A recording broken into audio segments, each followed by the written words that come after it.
Good afternoon, everyone. My name is Amanda Rawson with Art Builds Community. I will be moderating today's Q&A portion of the program. Thank you for joining today's virtual Noontime Artist Talk series, a series that will take place on the second Sunday of the month. Before we start this program, Artists Honoring Women, I would like to start with our land acknowledgement.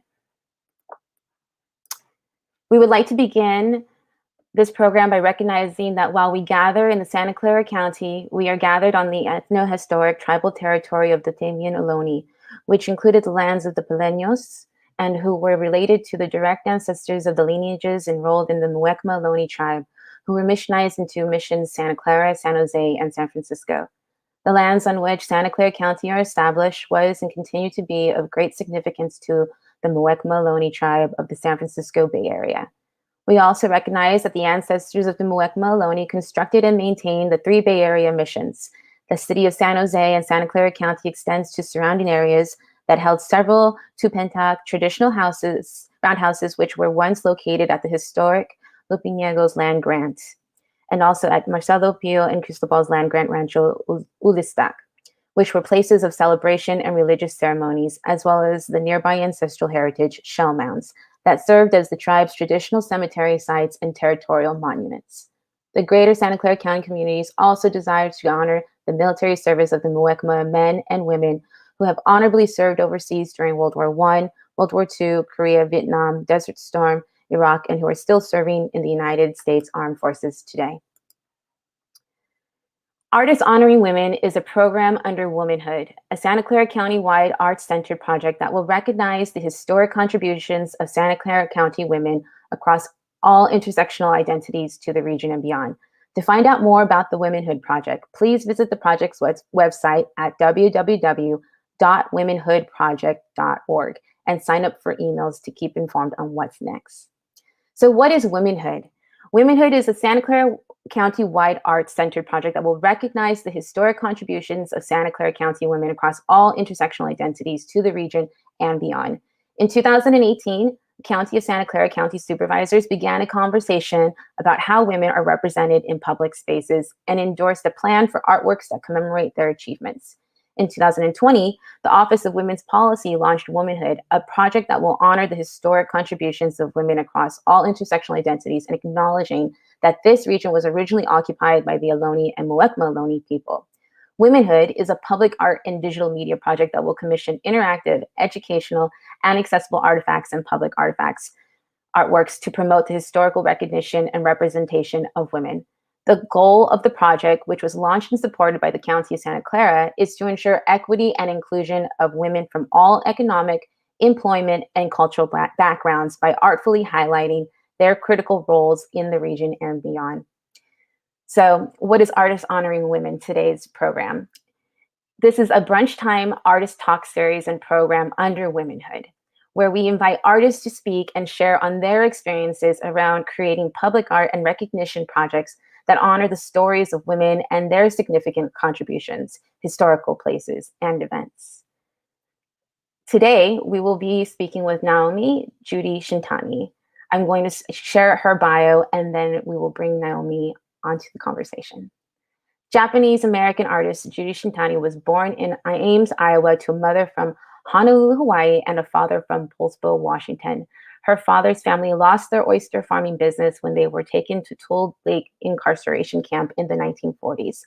Her mother saw the bombers flying overhead on their way to attack Pearl Harbor. Her family ended up in the Central Valley of California, where her mother was the first Asian American elementary school teacher in Lodi, and her father worked in television broadcasting. Judy grew up in a small and mostly white town before moving to the Bay Area for college. Years later, she began exploring her roots and family history. Judy Shintani's art focuses on remembrance, connection, and storytelling. She makes assemblages, produces installations, creates performances, and facilitates social engagement activities to generate visual stories that bring vital issues to light. She offers participants ways to become art collaborators by interacting with her work and inviting feedback. Shintani has exhibited throughout California, the Pacific Northwest, and Southwest. She was recently an artist in residence at Santa Fe Art Institute and at Creativity Explored in San Francisco. She was awarded the Peninsula Arts Council in 2012 award for donor support for her co-side artist for Doctors Without Borders project. She speaks about Japanese American art and historical trauma at venues including San Francisco State, De Anza College, Art Exchange in Seattle, Center for Contemporary Art, Santa Fe, and 516 Arts in Albuquerque, and is an art instructor in the Adaptive Learning Division at Foothill Community College. In addition to making art, Shintani owns and runs the Kitsune Community Art Studio in an old dairy barn in Half Moon Bay. She is a member of the Asian American Women's Artists Caucus and on board of the Northern California Women's Caucus for Art. Judy has a master's in transformative art from JFK University in Berkeley and a bachelor's of art science in graphic design from San Jose State University. Join me in welcoming Omi Judy Shintani. Thank you so much for that introduction. Yeah. I'm just very excited to be talking today and appreciate the invitation. I am going to be talking about mostly about my work that is about women and about history and culture. And I think I hope people will relate to it, and I'm looking forward to having a conversation about it afterwards. Yes, we're so excited to have you. So I just want to encourage everybody, if you have any questions throughout this presentation, please ask them in the social that you're watching today's program on, whether it be YouTube, Facebook, and it will pop up on our screen. So thank you, Naomi. We're excited to watch your presentation and talk with you afterwards. Okay, so we'll go ahead and share the show, and let me go over to bring up my slides. Okay, so I call myself a narrator of culture, and for very many different reasons, because the unspoken compels me to create. So I'm always digging and looking for those stories and those people that I like to shine the light on. I have a desire to present history through words and images in an accessible and aesthetic way. I create ways to connect and interact through storytelling, and I like to instill resiliency and empathy in my audience. Someone once said, "Your work combines human grace and the vulnerability of the human condition through a perspective of traditional cultural pathways of care for one another. It's stunning and what is so needed to reawake people in this moment." So I wanted to show this piece actually that I just recently created. I was asked to make a table setting that was a self-portrait. And so I really thought about what kinds of things would I put into a self-portrait. And I wanted to honor my ancestors by embracing the cultural textures, symbolism, and colors that are instilled in my artist self. I embrace the grace and perseverance of my matriarchy in the face of injustice. And I want to instill future women to stand proudly, knowing many are behind them. So in this piece, the ceramic bowl was created in Half Moon Bay. It's a ceramic plate that I also used with my deconstructed kimonos, which I will show later. And I included the oyster shells as a symbol of my father's family. And for my mother's side, I put in the pine needles because her maiden name, Matsuoka, means pine tree on the hill. And then I have pieces of kimonos, which are the pink and orange cutout flowers. And then I put in bells for sound and lavender for peace, and then a feather to bring messages from ancestors and to keep me looking from above and having a different perspective. First off, I wanted to show pieces I did about my matriarchy. And so I picked 3 women in my family. And I think art can be done about any kind of woman. It doesn't have to be someone famous. It can be people that touch your life. The woman in the center is a portrait I did of my mother, who, as Amanda read, grew up in Hawaii, and the ocean was an important part of her life, as well as collecting shells and knowing about plants, flora and fauna, and so I wrote this her story in the background, and I also used the color pink because she really enjoyed the colors of orchids and pinks and purples, and so I picked particular colors to go with each one of the women. The woman on the first on the left, excuse me, is my aunt. And she was a very proud woman, but she also wanted to be in the background. So I didn't show her face. I put a gold coin on her face. And in the background, I put a chrysanthemum, which is an important noble flower in Japanese culture. And then I added the pearls that were a part of their life growing up in the Puget Sound. And then in the far right image is my grandmother, Hatsuno Shintani, and she was definitely a force in her family. And I put the threads that connect her to our present family and also the ancestors of the past. These are a couple other pieces I made about my matriarchy. The ironing board is a symbol that I used for my grandmother, Mary Matsuoka, and she was a kind of a prickly woman, and I wanted to show that part of her. And she was very strong, and she took in laundry to keep her family going when my grandfather was incarcerated. And then the picture on the far right is artwork I did about my mother, who was an elementary school teacher, as Amanda had mentioned. And she had all these pictures of her children when she passed away, all these school pictures. So I cut out all the pictures of their faces and I made them into beads. And 500 students she had over the time she was teaching, and I strung together 150 of the beads. So I like to tell stories about people and figure out those things that can represent them and can give people perspective about their lives. This is another piece I made called Quiet American Hero. And I wanted to make a piece about this woman, Mitsui Endo, who was a plaintiff in the landmark lawsuit that ultimately led to the closing of the incarceration camps and the return of the Japanese Americans to the West Coast. So I wove her stories through the bars of the birdcage. And in the center of the bird cage is my family. And then I had a picture of Mitsui Endo on the open cage door. This is a series I created of deconstructed kimonos.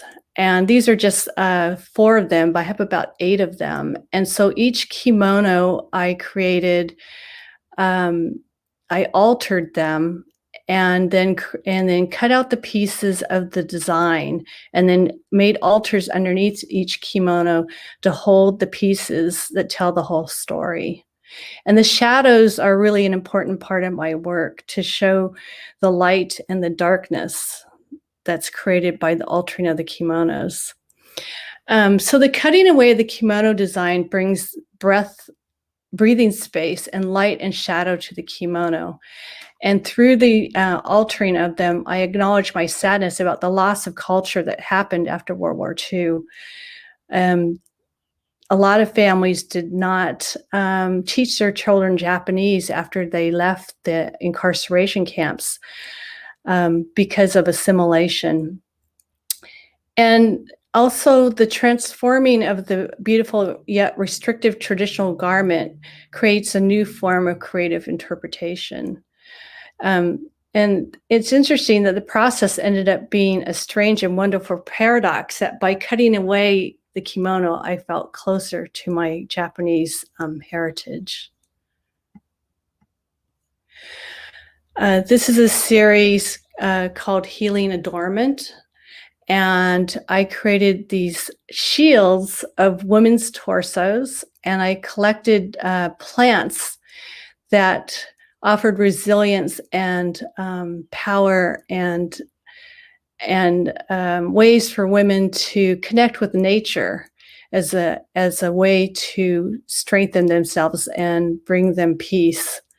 And so one of the things that was interesting about this particular installation is that I encouraged women to pick a shield and then have their photograph taken with that.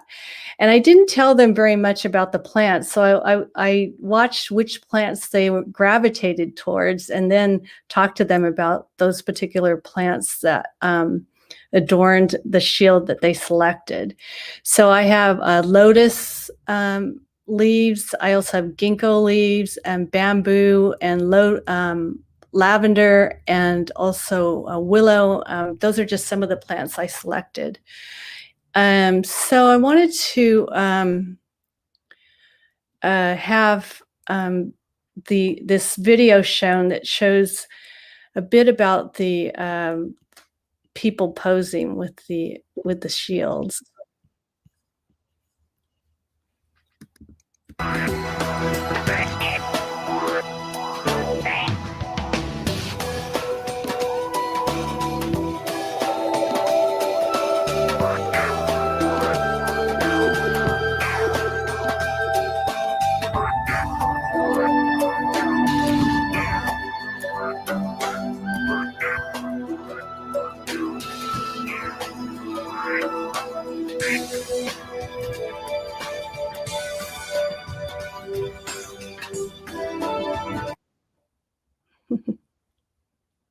It's quite a fun project, and to interact with people and to have them have their portraits taken. So let me go back to my slides now.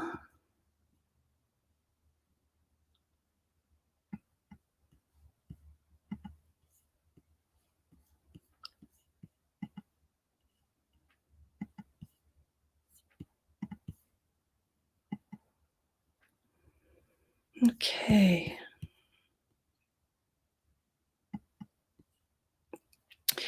So I wanted to talk about the work I do about the Japanese American incarceration, and why would I create work about this time in history?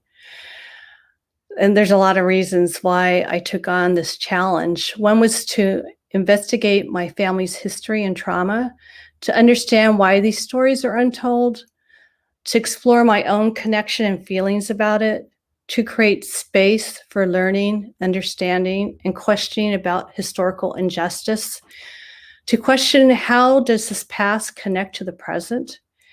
And I did it as a healing action and an activist action. This is one of the first pieces I created called the Remembrance Shrine. And it's a gathering of stories that I got through social media, through actually Craigslist and emailing contacts and Facebook. And I had a lot of different people send me stories. Sometimes they were complete strangers of either their own memories of being in the incarceration camps or of their families. I actually had people send me stories that they hadn't even heard from their own families, but they wanted their ancestors or their mothers wanted to share the stories in the art piece. Whoops, here we go back. So I created this shrine out of a bird cage, which was lit on the inside. And the stories were behind shutters and the bars of the cage, of the shrine. So people would walk around and have to find the different little shutters to open them up to read the stories. And one of the reasons I did that is because so many of these stories were hidden and were not told because of shame, because of anger, because of sadness of a time that was very painful for many Japanese Americans. And so I wanted people to have to work a little bit to find those stories and to read them.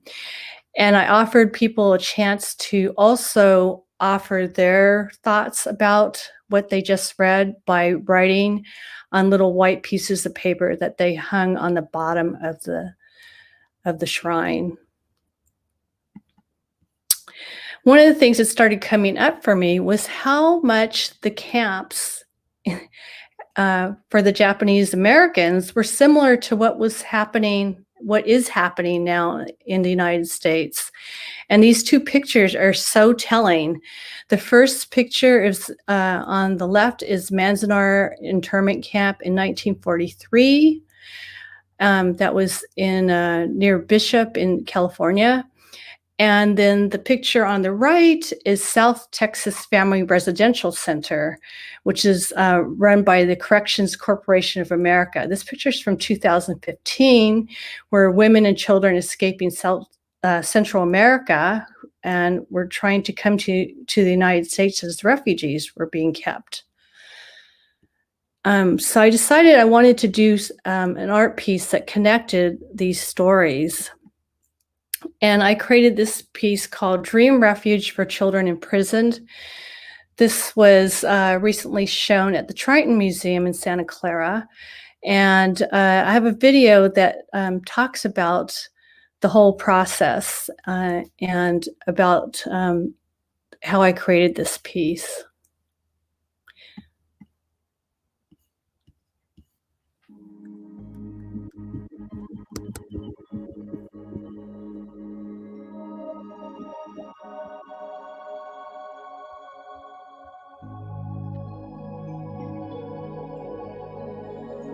If I was an incarcerated child, I would have a hard time sleeping, that I would be worried and that I would be uncomfortable and I would be in a strange place and maybe I wouldn't have a bed and maybe I wouldn't have a blanket and maybe I wouldn't be with my parents. And that idea is just horrific to me. I made a cot a few years back that I called Innocent Dreamer. It was one drawing of a young girl on a piece of fabric that was sewn into a mattress. She was to represent the children that were kept in horse stables at Tanforan racetrack. I got such a strong reaction to it. People would come and just cry, stand in front of that piece and cry. I think that fact that it was a child really touched people. I just really wanted to expand on that. It seemed to me that there was more to do with it and more connection with what was happening right now in the world. The name of the exhibit is Dream Refuge for Children Imprisoned. I made a healing space for children that have been incarcerated over history and currently in the United States. I focused on 3 different ethnic groups: Japanese Americans that were incarcerated during World War II, and also Indian boarding school children, and then the current asylum-seeking kids from Central America. I drew the children in many different ways. Some of the kids were drawn from my nieces posing for me. One of the things I did is I would just try to talk to the children. I would just call them in and say, how do you want me to draw you? Help me draw you. And so I felt I had that extra support of these children that wanted their images to come through and their stories to come through in the exhibition. After I did the drawings, I felt I wanted to add something else, some other special symbol. I did research on that. And for the Japanese kids, I found that in Japan, they would sew these little talismans on the back of their children's kimonos. And it was a symbol of protection. It was almost like watching their back. One boy who I chose that he was my father, I decided to sew the symbol of a pine needle on his drawing. That was a connection to my mother, whose last name is Matsuoka, which means pine tree on the hill. And so I wanted to bring them together. For the Native American kids, I sewed the symbol of the 4 directions in yellow thread, and these were put into red felt pouches. For the Central American children, The symbol that came to me by someone who worked with the children was to put a cross. I have purple ribbon with red stitching, and I was told that the children come across the border or travel with rosaries and crosses, metal crosses that they carry with them. So that's what I put onto those children.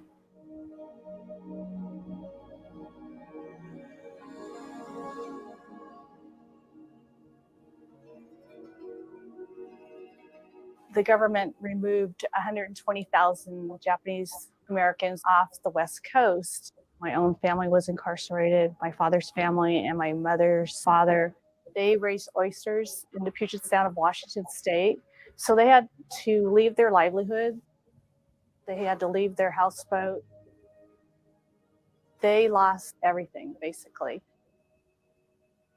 Behind the faces and the drawings, there were stories. The stories are of different people that were incarcerated. Those stories were then used to be heard in the room while people were walking around the physical cots. I search for Minidoka, unravel it from the memories of others. Like a ruined sweater, I untwist the yarn, strands to weave a tapestry of pride and determination. They would yell at us like dogs. The food we ate was frozen. I didn't get to shower, and when I asked to see my mom, they said no. Ojalá hubiera sabido cómo eran los Estados Unidos, pero no es tu culpa. Had people come in that didn't know anything about the Japanese American incarceration or native boarding schools. And so their consciousness was kind of broken open by these experiences that they're just learning about. I created a way for people to interact with the installation. That's a common thing in my work. It's a way for people to leave their thoughts or their blessings or their reactions to the work. You get kind of jaded by, what's happening in the world. And now you're coming into a room of sleeping children, peaceful, and seeing humanity in a different light. It's really our moral obligation as Japanese Americans who have experienced a very similar mistreatment by our government to stand up and be able to say, no, this isn't right and this can't happen again.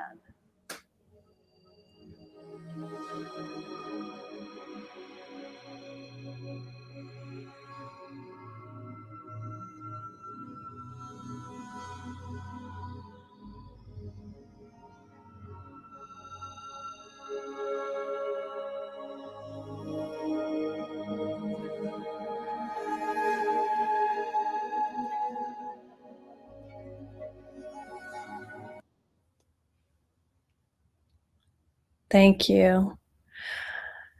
I want to show you my latest work.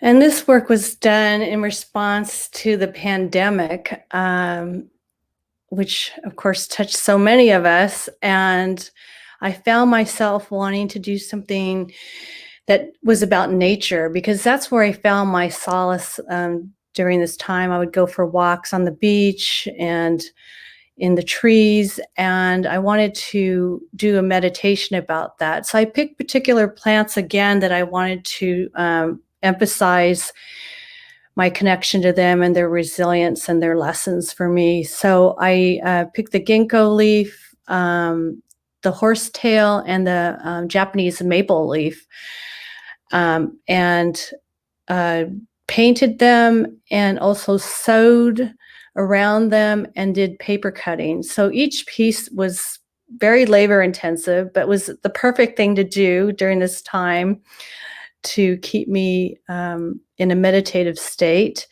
And I did these on actual recycled paper grocery bags, which I also felt rather healing in a way to bring them back into using recycled materials.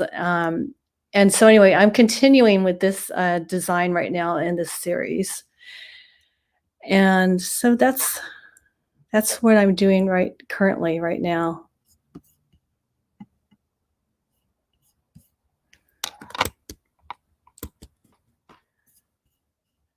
Let me see. So thank you very much. Oh, oh my goodness. That was amazing. Thank you so much, Naomi. Thank Wow. you. I was writing down notes as quickly as, as possible because there was so much there. So much there, from, your narrator of culture, I think is really a great way to, I feel like it is the best way to describe what you just showed us. And then as those of us who continue to follow your work, I'm sure you'll continue to be that narrator of culture for us through your work. And I think what I also take from what you shared is that it's almost like you taught people how to kind of follow along, right, through your social practice. I think there was the remembrance shrine. If you can talk a little bit more about that experience. I think from the images, what I took away is that maybe some of the people who experienced it never experienced anything like that before. So I'd love to hear maybe a little bit of stories with the process of that that exhibition. Mm-hmm. Well, that was probably my first piece where I invited other people to contribute their stories. And one of the stories I love to tell about that is this woman, a friend of mine, Sandy Yagi. Well, she since has become a friend of mine, sent me some stories that her mother had told her. And she said she'd never heard those stories herself. So my piece inspired her mother to open up about these stories.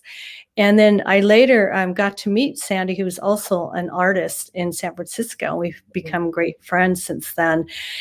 And so one of the things that piece offered people were very personal stories, very personal stories that are not usually in textbooks. Some stories were very heartbreaking about people having to burn all their things in bonfire for fear that the FBI was going to be concerned about things that were from Japan that their family had, photographs, kimonos, different things that they had to give up. And other stories were about in camp, or how their parents helped them survive by making them toys, by carving them things out of wood. Someone had painted a keyboard on a piece of wood so that they could, their daughter could learn to play the piano by just touching the paint, black and white paint on a board. So there was just amazing stories. And I think it was a way for people to enter into this traumatic history in a way that they were actually touching and feeling and walking around.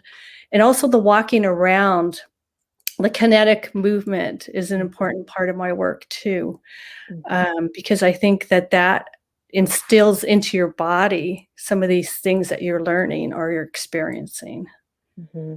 Yeah, I think what you said, these stories are not what we learn in textbooks, right? These are stories that are shared from word of mouth. It's kind of they might change a little bit over time, right? Mm-hmm. But really, the strength is there in some of the really sad parts of it. I think as we, I spoke about the Womanhood project that we're working on, and part of the project is really understanding and listening and sharing the stories of women who have maybe not been had the spotlight on them. Yes. Right. And I think part of it too is that we, they're not always going to be happy stories, and they're not always going to be sad stories. And I think we need to remember that, as people, part of society, and as human beings, right? And I think there was a quote that you towards the end. I was trying to write it down before I moved forward, but we have to keep going to learn about about history. Right? It was something to that degree. I'm trying. I probably butchered it, but it really caught my attention. You know. And I think women traditionally have become the storytellers in their families, the keeper of the stories, and they can be told in so many different ways, by word of mouth, by a piece of art, by maybe performance or movement. There's so many different ways to tell stories, but it's so important to keep the stories alive, because this is how we connect with our different generations, our ancestors, and just humanity. I mean, hearing different stories from different cultures is so amazing. There's so many things that are similar, but then there's those special, there's those nuances that you learn, different things about different cultures that are so beautiful. Right. Absolutely. Absolutely. I think, I see a question in the comments, but it also speaks to what I wrote down earlier about, I made a point to make a note on the matriarchy pieces about your mother, your aunt, and your grandmother. And maybe that speaks to this question of who are women who mentored you, and what would you want to ask them if you were creating their portraits? Were there any others that maybe you didn't get a chance to include in that project, or maybe they aren't family members and they were women that you've met in your life so far? I've had a lot of artist mentors in my life. I think we were talking about this earlier. Esther Hernandez has been a great mentor to me. Flo Oi Wong, amazing artist. She was one of my first people that I saw creating art about the incarceration.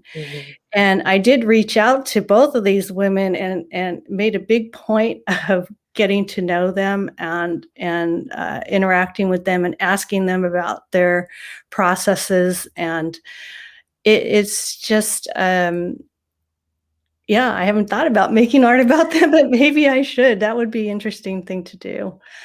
I have a lot of artists that are I consider them my sisters. Reiko Fuji is another amazing artist that we interact quite a bit in making art about our history. There's just so many different people that touch my life a great deal, and hadn't thought about making art about them. I think that's a great idea. Yeah, no, I really, I think for me, when I listened to you speak about the matriarchy, it was the one that stood out to me the most was your aunt.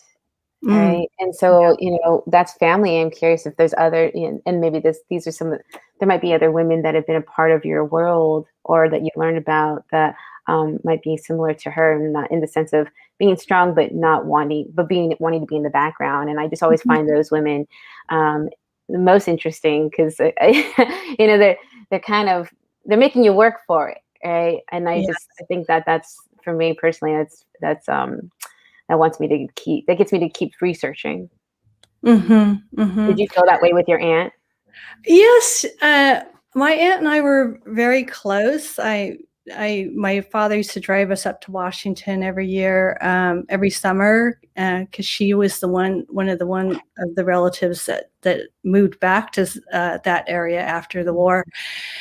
And so I felt very close to her. But it was after I started making my art that I learned more things about her that I hadn't known, some hidden things. And so that was kind of amazing, that by creating, you get people, as I mentioned earlier, to open up about things that you might not have known. So that's why I wanted to honor her, but also keep her face hidden, because she, some of these stories that she revealed to me were not things that she necessarily wanted in the public. Right. I see what you're saying. Yeah. I think I just think that's fascinating. I have a couple questions here that I wrote down. So one of them was, let's see. With the project that you were getting ready for the Triton Museum of Art, we got a chance to kind of see the behind the scenes of the process. in regards to the storytelling and the story sharing. Mhm. What was that? What was that? Can you share a little bit more what that process was like? Did you have a team? How did you reach out to those people? Why were they picked? I got a chance to see that exhibition. I thought it was amazing to be able to hear those voices as I was walking around the cause, and just it really took my breath away. So Thank yeah. you. Mm-hmm. How did I pick the people? I'm trying to remember. Some people were recommended to me. Some people I had heard their stories before, or I heard them speak at different places. I did a journey to the Tule Lake camp pilgrimage with my father, and got to meet quite a few people there, and then decided to see if I reached out to them, if they would let me interview them. So I did a lot of different kinds of interviewing. I did 2-hour phone conversations, or sometimes I met with people. We sometimes they sent me writings, and and then I distilled those writings down to sound bites that we could use in the broadcast.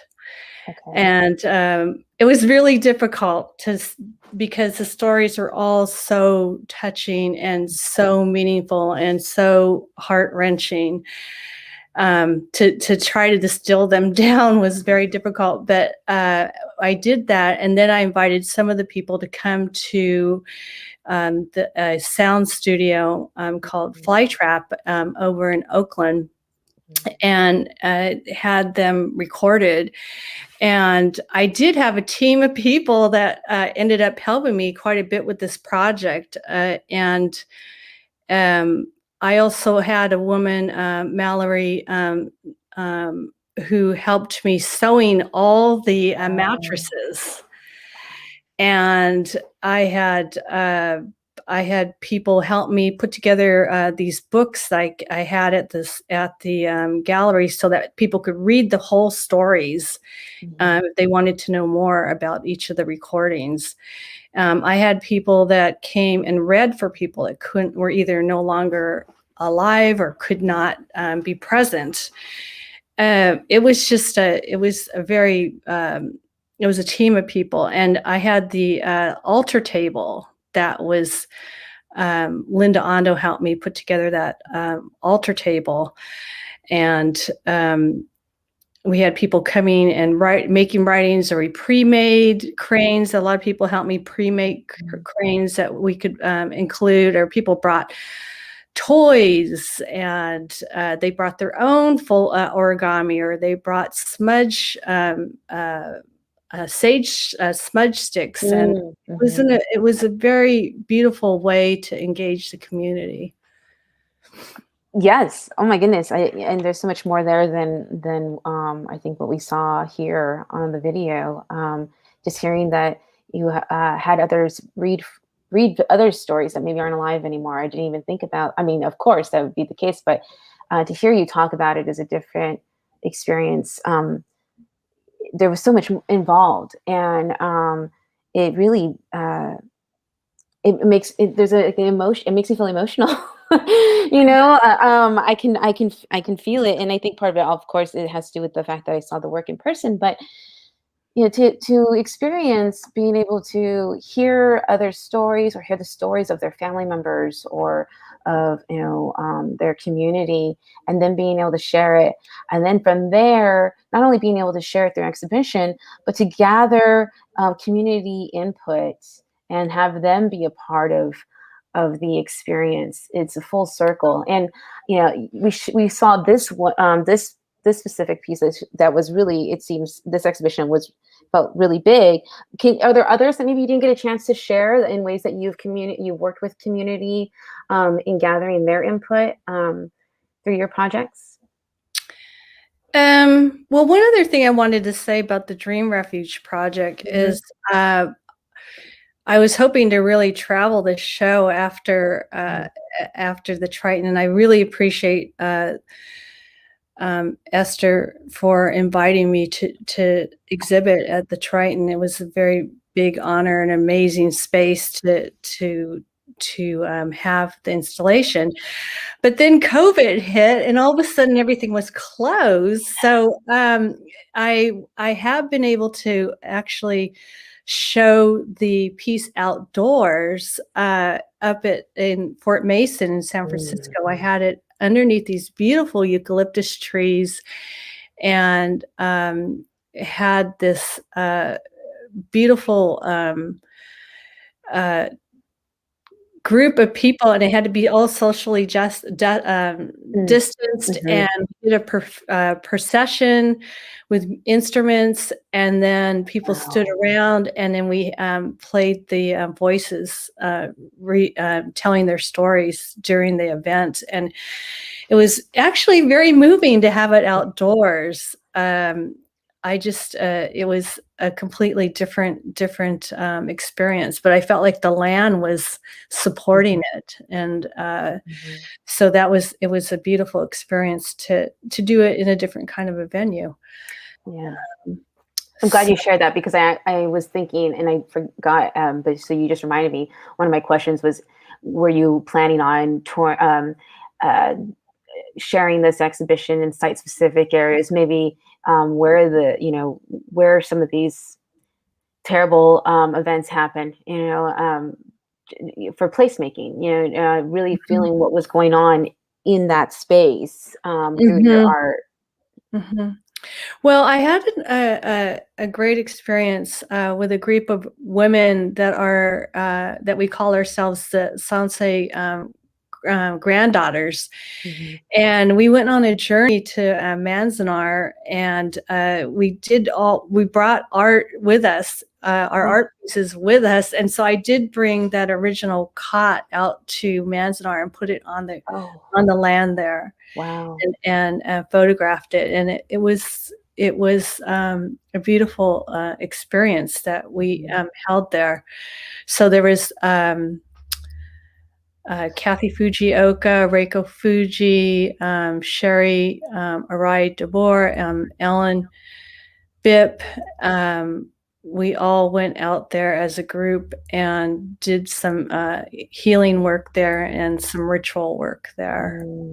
And so that was an amazing experience. We did make a film about that too, which we've shown a few times.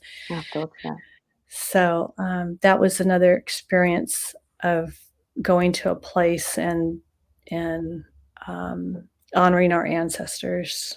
Yeah. I'm glad I asked. Sounds like you did something like that. So I'll have to look for that. There's a project mentioned in the chat, and I know about this project, and so does our team, our Builds community. So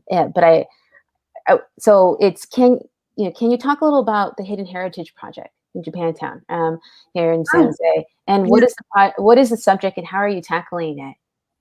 It sounds similar to, from what I understand, a little similar to what we're trying to do with Womanhood, in the sense of telling the stories. Am I right? Yes, I was selected as one of the artists to be involved with that project, and it's we are doing augmented reality.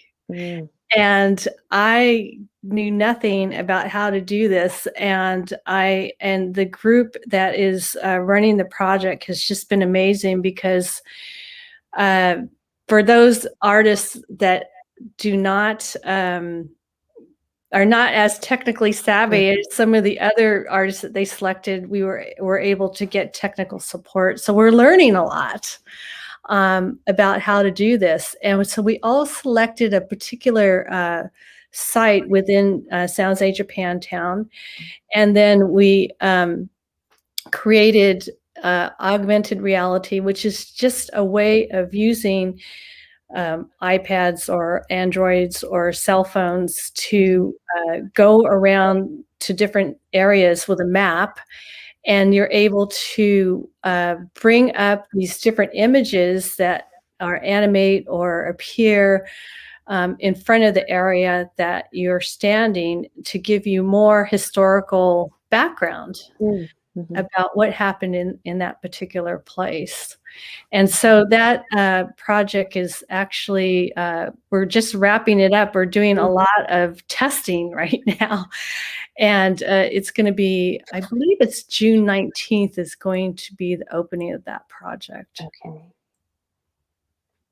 Can you share a little bit of what you did in part of that project?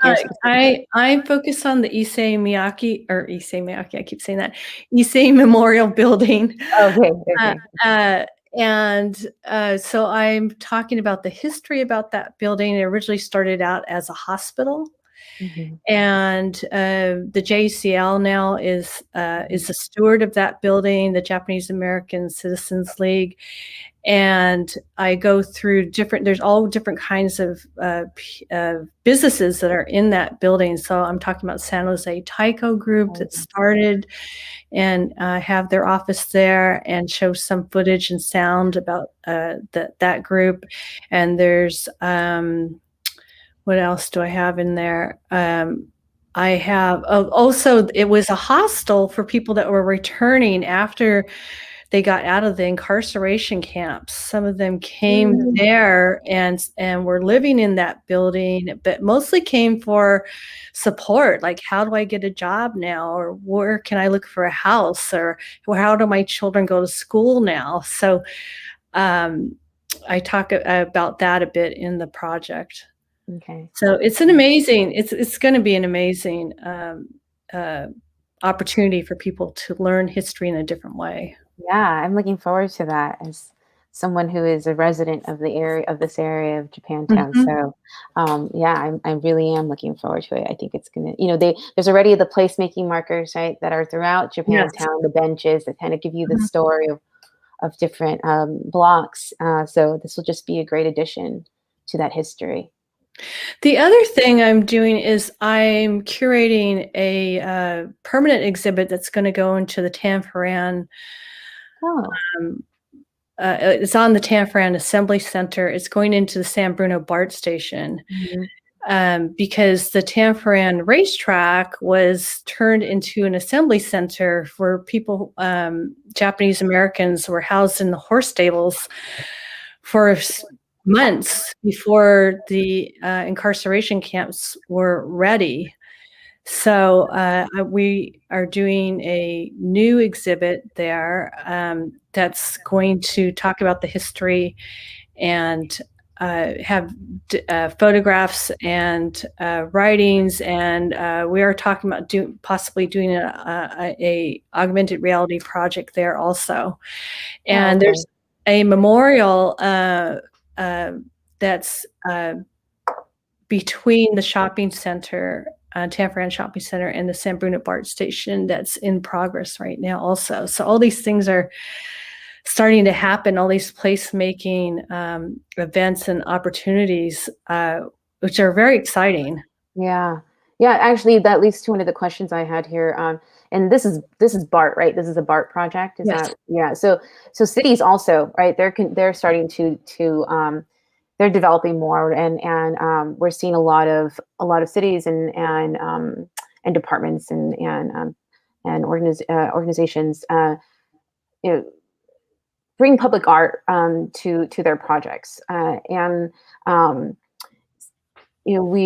let's see. So to help, they want to bring the public in to help shape what that public art's going to look like. And so the question is, in your perspective, how important is it to approve more recognition projects for these public art projects through cities and groups like BART, like transit projects, as I think we're also in this time period of, really trying to recognize our history, whether it's good or bad, right? Yes, I think it's extremely important to bring these places for people to learn the history of where they live or where they're visiting. It's also offers opportunities for schools to bring in their classrooms. Also, it's a place of pilgrimage for families and organizations to bring their families honor and remember their ancestors or their communities. I think it's really important to give people these ways to deal with trauma and honoring and new ways of learning about where they live. Yes, with Womanhood, that is definitely what we are trying to do with our project. Is give people throughout Santa Clara County, because it is such a large county, right? I mean, Palo Alto to Gilroy, from Milpitas to Saratoga and Cupertino, right? And so, how do we encourage people to make that pilgrimage to learn about these women who've made contributions to their community? And so part of it, because we're going through a pandemic, is online. Yeah, definitely. Yes. Yeah. We have an online website for it, as I mentioned at the beginning of this program. We have a online mapping component where people can map where they would like to see these stories told, or where they know of stories that are happening through public art in some degree, or buildings. We want people to be able to share these women by recognizing them on our website and letting us know who they are. Who should we know, right? Who should get the opportunity to be for others to learn about them in different ways. So I think through the art that you've shared through this presentation has really demonstrated the different opportunities to share stories, about our past, and how those stories can continue into the future, not just as part of history, but how you continue the culture to live, right? I think that was something else that you speak on, is continuing it and not letting it end. Yes. Yeah. I could talk briefly about another project. I was just thinking about it when you were talking about, I do this, it's a ritual that's called tracing remembrance. And what I offer was an opportunity for people to stand in the pose of someone they want to remember. It could be grandmother, an uncle, or whatever. And then I would have another person trace them with red, like a red marker, a red crayon. And then pretty soon these tracings started overlapping each other. And people just started automatically talking about that particular person. And I remember there was one man that stood in front of the wall, and he stood with his arms kind of outreached like this. And we traced him. And then, of course, we were so curious about who was that person. He said, "Oh, that was my uncle that used to play the piano." Oh, wow. Arms out with his, and then I had another woman stand like her grandmother, and who she hadn't thought of for a long time, and started just telling us stories about her grandmother. So one of the things I like to do is offer an opportunity for people to just start sharing their own stories. Yeah. And so when I was at the University of Pittsburgh, they had this glassed-in courtyard. So we traced on the glass. So all the windows were traced with these red drawings, and then we did a walking meditation in the center. And then we offered people an opportunity to come forward and tell a story if they wanted to.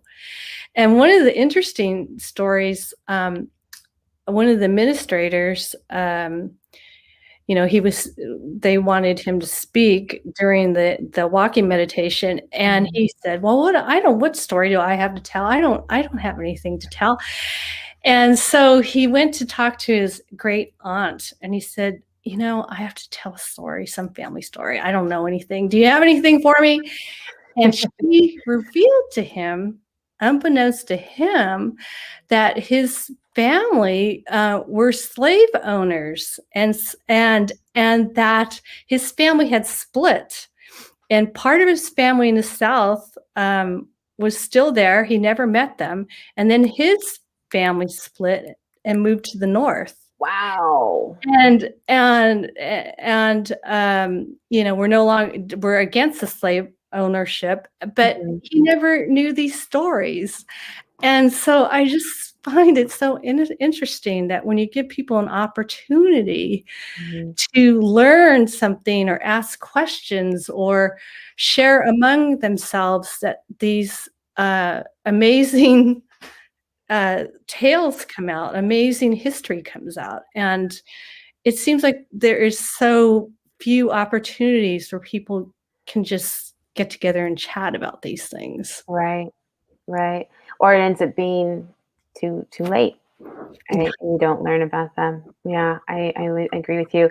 And it makes me think about those who are quiet, right? And they don't, they're nervous or too scared to ask. So are there other ways that they can share? And it sounds like, or be encouraged to share. And it sounds like this project was one of those ways, right? Yes. Yeah. I had 3 generations that did the walking meditation, and the mother came forward and were told stories about how her family came from Africa to the United States, you know, through the slave ships. And then her daughter was there, and her granddaughter was there. So the 3 of them walked together in the Wow. walking meditation, and they told different stories. And it was just a very moving experience. What an interesting experience for you as somebody coming from the West Coast and Northwest and then living here, going to school at San Jose State and Mhm. being in the Bay Area and having this Japanese history. And I know you spoke on the Native American and the Central American youth, but then you go to the East Coast and you're Mhm. hearing about, what isn't front, in front of our faces here in California so much is the history of the slave, right? It's just, yeah, it's amazing what this your art practice, the stories that are coming your way, Naomi. Like this is, I'm just, I would love to just kind of be the fly on your shoulder and, and be able to hear all these amazing experiences.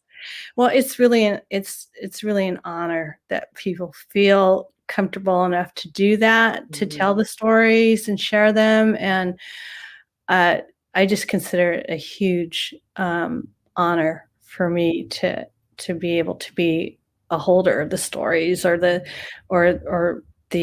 person making the artwork, telling their stories, or Yeah. giving people an opportunity to come forward themselves. It's very a moving experience for me to be part of that. Yeah, yeah. I think you said it earlier, resiliency and empathy, Mm. right?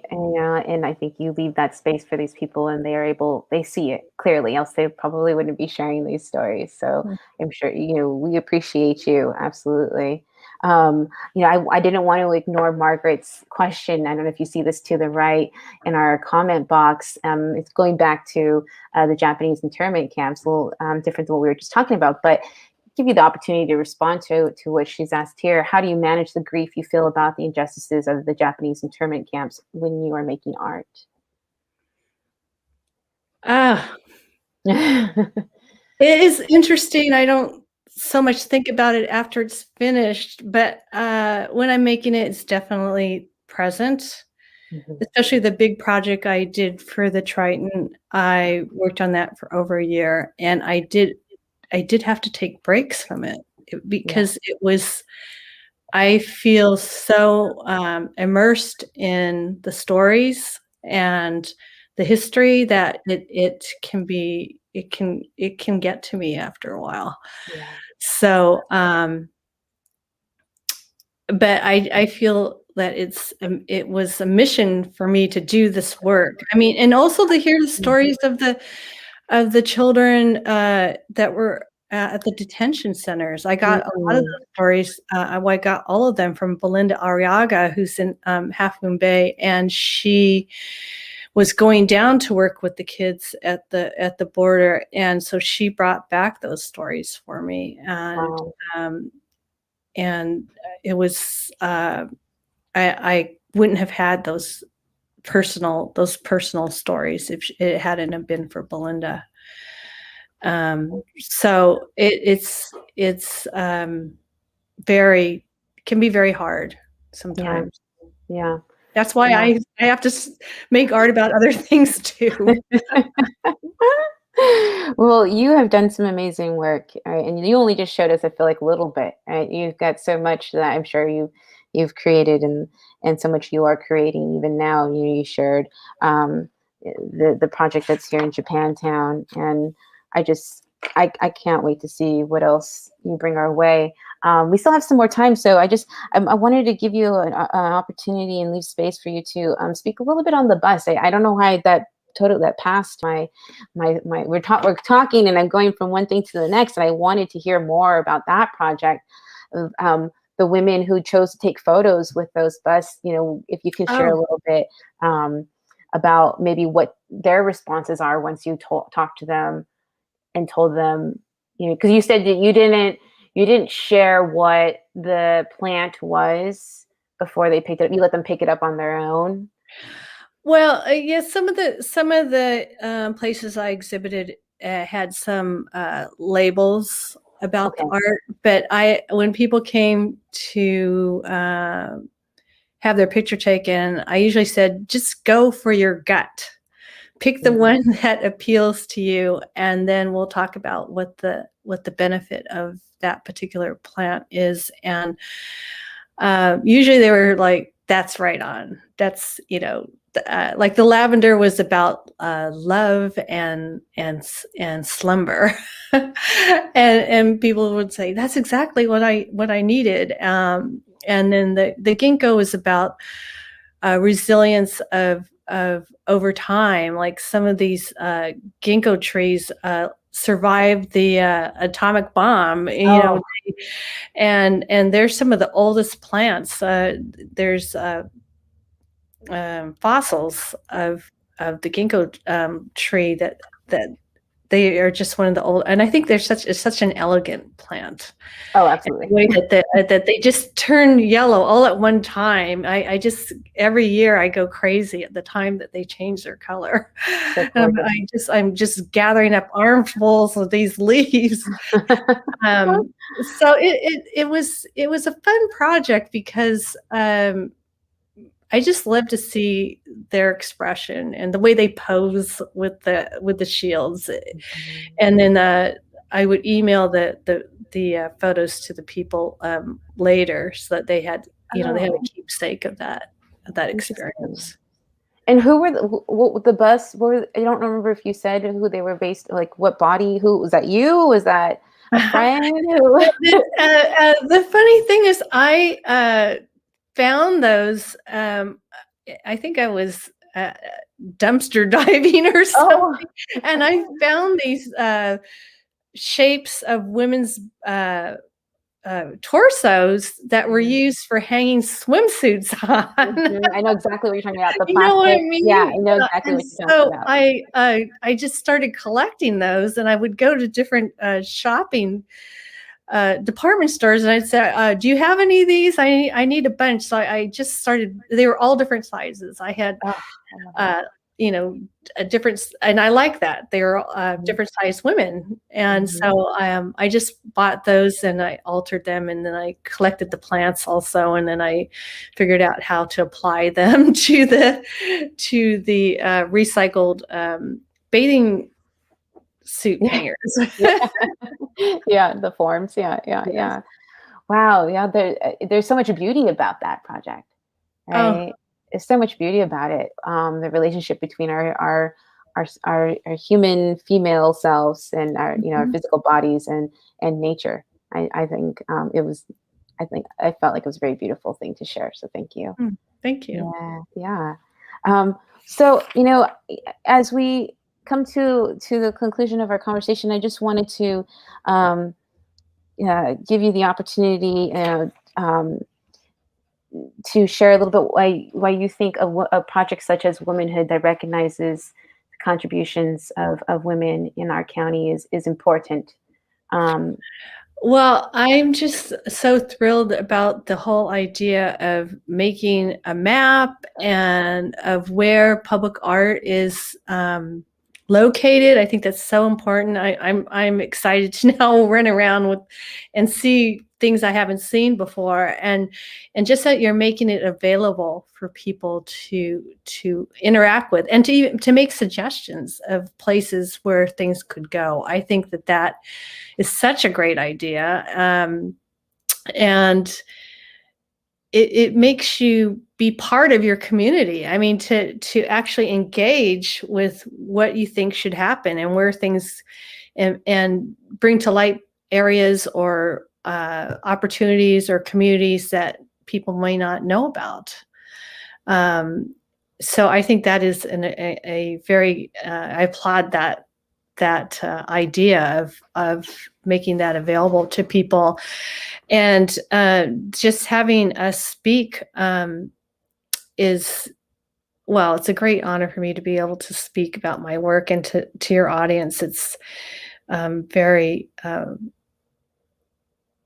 it just is a great opportunity to share what I do, and then to also hear all the other people that you've invited. It's a great learning, a great way to engage with women and everyone in your county, to be able to hear women speak and hear women's stories, and to hear artists and what kind of art that they do, and how they work in community. It's a very, I'm very happy that you're continuing this project throughout I guess it's the rest of this year, correct? It's a multi-year project. So yeah, it's a that's yeah. right. But you've done it in different ways. It seems like every We year. had to change it, of course, because of the Yes. pandemic. Yes. Yeah. Well, this is it's interesting how people have to kind of change on a dime with what's happening in the world right now. But it offers actually probably more opportunity for more people to hear you from different all over the place, right? So doing it this way, might bring more visibility in some ways. Yes. And this is, thank you so much. We are actually so honored to have you here join us and say yes to spending your Sunday afternoon with myself and everybody else who's joined in. And this is going to be a recording, so it will be available even after today for people to enjoy and learn more about not only Womanhood, but your projects and the work that you've done, that you are doing, and to follow you as you move on with your path. So I love that we're able to provide this space for these incredible women artists that are giving us their time and sharing how you all have honored women, community, and just culture. So thank you so much. Thank you. So I just we're going to say thank you to everyone for joining us today. As a reminder, the Artists Honoring Women program will now transition to Second Sunday Brunch. Previously, we were presenting on the second Saturdays. So Second Sunday Brunch Time Artist Talk series. Please register for next month's Artist Talk at artistshonoringwomen.eventbrite.com. Of course, you can visit our website, www.womanhoodproject.org. And our next artist is to be announced. So just keep an eye out for the project through social media and our website, and sign up for the email notifications. And additionally, I'd like to remind everybody to visit our website and participate in our mapping project, as Naomi mentioned, as well as share a woman who's made some contributions in our county that you know about, that maybe we should all be aware of. So I want to thank you again, everyone. And I want to go out with this question that I was able to grab from Omi Judy Shintani's website. What does the past mean to us today? And how does uncovering hidden stories help us shape a future of fairness and inclusion? So thank you, everyone. I look forward to seeing you next month, and have a wonderful rest of your Sunday.